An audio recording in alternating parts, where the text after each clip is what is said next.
ऐश्वर्या संदीप जिमण. मी 5वी मुक्ताईमध्ये शिकत आहे. मी आज तुमच्या समोर भारताचे संविधान बोलून दाखवणार आहे. भारताचे संविधान.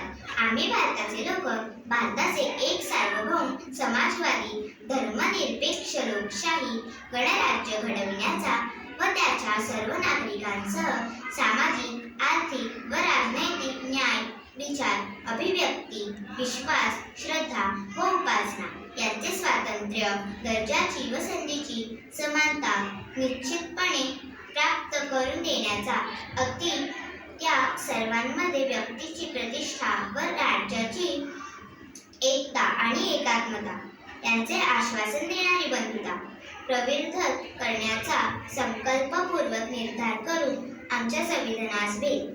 आज दिनांक 26 नोव्हेंबर 1949 रोजी याद्वारे हे संविधान अंगीकृत आणि अधिनियमित करून स्वतःप्रत अर्पण करीत आहे. धन्यवाद.